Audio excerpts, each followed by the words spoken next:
Hey, welcome back to Max Nave Horsemanship again. And well, like I said in my last video, I'm going to go on the hunt and see if I can find a bridle. And we're going to see about bridling one of these horses today. Because the two youngsters, neither one of them have ever had a bit in their mouth. We have played with their mouth a bit, but neither one of them had a bit. Hence, no bridle either. And we did manage to find one. It's not mine. I'm not quite sure where mine is.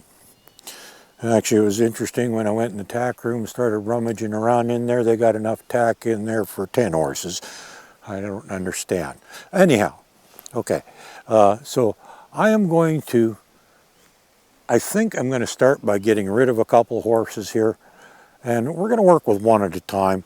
And I'm going to explain some stuff about this that might be useful to you, because it's a lot like fly spray. It's not a single event here. Like we're putting this bridle on, we're not just putting the bridle on.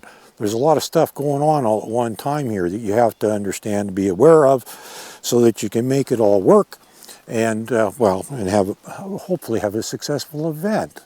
So I'm going to get rid of some of these horses, a couple of them anyhow, and then to proceed to explain to you what we're doing, how we're doing it, why we're doing it, all that good stuff. Back in a minute. Oh, okay, we got rid of a couple of horses. We put a halter on this one, and I've got my bridle here with a bit on it. Now, she's never had a bit in her mouth before. But I want to explain what we're doing here, because it's awful lot like the video you just watched a little while ago on fly spray. We aren't just putting the bridle on, there's lots going on here. And we're going to try and break it down as much as possible. Being that this isn't my particular unit, I can't break it down as much as I would like to, because I'd like to take these reins off completely. These ones, they got a clip on one side only, so you can put them on the horse, then throw it over and clip it on. I'd prefer to add clips on both sides so I could take them right off. Yeah, I'm not sure that's possible with these ones. I don't even know. Oh yeah, they do come apart anyhow. But I'm sure the owner would prefer I didn't take their bridle apart. So I'm not going to do that. But I am going to work on things leading up to it. Now, this is a typical Western style bridle. You got brow band, cheek pieces come down each side, a bit at the bottom. This is a snaffle. I don't know what they call this particular type of snaffle. There's literally, there are thousands of bits to choose from, and they all have names. Below that is a chin strap. Now, the purpose of a chin strap on this particular bit, you almost don't need it because it's got such large rings. But the purpose is that if you happen to pull particularly hard on one rein, or it gets caught on something or anything like that, the bit can't just pull right through the horse's mouth and pull the other ring in and all that good stuff. Good, she hasn't gone anywhere yet. I was getting concerned I didn't steer over my shoulder for a second. Anyhow, so it's got, oh yeah, and then there's one more piece here. And I don't quite understand why they make it the way they do. This is what they call a throat latch. It goes behind the pole and then comes down and goes around the neck. And then, of course, you have your reins. Once you throw these over on the other side, clip them on, you got roper reins, or that's what they call them, roper-style reins. You don't have to be a roper to use them. Just somebody that doesn't like dropping reins. They have pros and cons, and I use the roper-style reins, but split reins have got their advantages, but they're not cheap. We're not even going to go there. So now, depending on the horse, and I chose to use this one because she's not as, she's got something else got her attention there. No, you come back over here, dear. I chose to use this particular horse because, well, as you saw when we were saddling, this one didn't get too excited, the other one did. So I thought, okay, if she gets that worried about a saddle, she might not do well with the bridle either. And although I like to show things that are a bit of a challenge sometimes, we don't always want to go looking for problems. I also happen to notice that I haven't got that much time on my camera here. Okay, you just back up a tiny bit here, dear. Good girl. Now, when you're working with one of these things, you're working with several components here. All these straps and ropes and stuff around the face are an issue to the horse. Now you'll notice I'm rubbing her on the forehead while I'm holding it on my arm, just so that she gets the experience of having this thing touching her face. So I'm actually already working on things here. And previous to even this video, long time ago, I worked on some things too, like, for example, the ears. She's pretty good with her ears. The other one actually likes having her ears played with. This one doesn't mind. She's not bad. And then we also worked on the mouth a little bit too. Actually, I was looking at their teeth, and I was also sticking my thumb in. And the reason you want to get a horse good with the mouth, even if you don't use a bit ever, you might have to warm them. You might have to give them meds. You might want to check their teeth. There's a lot of reasons that you want a horse to be good with its mouth. So that's one of the things that we've been doing with this one too, is, you know, just getting her used to having me sticking things in her mouth. You know, it's okay. I can pull her lips back, look at her teeth. Yeah, see, she's not having a meltdown. She's not happy about it, but she's not having a meltdown. That's good. And like I said, we can touch the ears too, because once you get the bridle up so far, it's got to go over the ears, regardless what type you're using. And that can be a problem too. So we've already had the ropes and straps around her face. She's good with that. We've played with her mouth a bit. She's good with that. We've touched her ears. She's good with that. So far, we're actually setting up a lot of stuff that's probably really going to be helpful. Now, what I'm going to do here the first time off is I'm not even going to put the bridle on. I'm going to put the bit in her mouth, but I'm not going to put the bridle on. In fact, if this thing came apart easier, I would take just the bit, and actually I saw one sitting in the tack shed. I should have grabbed it. But using just the bit, I'm going to lay that bit across my hand, and I'm going to introduce it to her and see if she'll take it. I'm not really expecting that she will at this point, but you never know, she might. But I'm just going to lay it across my hand like that, and then I'm going to hold it up to her mouth and invite her to take it. I'm not going to force it in, but I'm going to set the bit right against the joint of her teeth, where the teeth come in contact with one another. This part is going to be right in that crack. That's what I'm going to do. And I'm just going to kind of hold it there, and I'm just going to wait for her to take it. I'm not going to force it on her. I'm going to let it be her choice. And I don't like having a bridle on. It's a lot of extra stuff. But it's also, I can keep her in place while I'm doing this. Might be handy. Might be helpful, actually. Okay, good girl.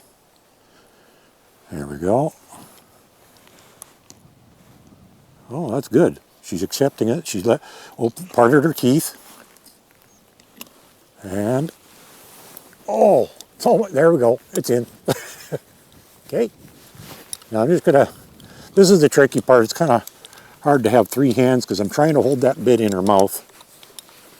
And I got to get it turned around there. That's better. So it's not horribly uncomfortable for her. That's a good girl. There we go. That's a good girl. And I got to try not to get my fingers tangled up in all this strapping so that there's no risk to me.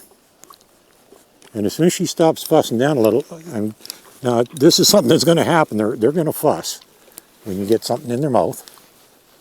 And I'm just kind of holding on to the bit and the halter at the same time. And I'm just going to wait. And she's slowing down here. And as soon as she settles down, I'm going to take that bit out. Then she'll figure out that the bit going in is not a bad thing. Good girl. I'll take that out. I'll call that a win. She didn't completely stop fussing, but she significantly slowed down. I was pretty happy with that. I'm going to call that a win. I definitely am going to call that a win. That was pretty good. And actually, I may have done that backwards. Doesn't matter. No, I think that was right. Yeah, just like that. Now I'm going to actually repeat that process again. I'm going to put it in and Fortunately, she's taking it not bad. She's letting it in. Some horses will fight you. This might take a little while. It doesn't always go good. I've been lucky. The last couple I've done this with, it's actually worked out pretty good. So it hasn't been a bad thing. But I'm going to do this again. But you know what? I think I'm going to turn the camera off for this. I'm just going to do this a few more times. And then I'm going to work up to the next step, and I'll show you what that is. Back. Very good. Well, it ain't pretty, but she's got a bridle in her mouth. Now, she's still playing with it a bit because, well, it's new to her. Plus, this particular bridle doesn't have much adjustment on it. It's one more hole, we could take it up. So it actually is hanging a little bit low in her mouth. So it makes her want to play with it more, but it's completely done up. The throat latch is done up. I threw the reins over, hooked them on the other side. And she's dealing with it pretty good, so I'm pretty happy about that. So we're going to just do... Okay, good girl. Whoa, don't fling your head around too much there. One of those things you got to watch out for, in a situation like this, a horse might get a little excited about stuff and try and throw its head around trying to figure out how to get away from this pressure. And in the process, you might end up getting whacked because it's not too worried about you at the moment. It's trying to figure out how to make this pressure go away. So we've undone the one side of the reins, undone the throat latch. And this is the part where it's important that you've been playing with the ears and worked on the ears a bit, because you're going to have to actually touch the ears, both putting it on and taking it off. Now, I'm not going to take the bit out of her mouth just yet, because I don't want her thinking that by acting like a jerk she can make it go away. It's not going away. Now, she is pretty green to this, so I do kind of expect her to be doing this. Okay, good enough. She calmed down a bit. Wasn't perfect, but she did calm down a bit. So the second she did, I dropped it out of her mouth. And you saw how I did that. I already had it off her ears, but I still had my hand up there holding it up so that it wasn't going to come out until I said so. I was kind of... Thinks I'm a scratching post today. No, I'm not a scratching post. Piss off. That's it. No, I'm not a scratching post. Anyhow, so I actually didn't expect it to be too big of an event for this one. The other one I think is going to be a little bit more, I don't think we'll be in a hurry to do it with her, because she's not even up to the point where we can put a saddle on her safely yet.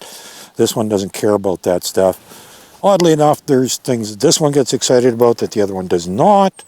So, we still got our work cut out for us with both of them. Just different things, that's all.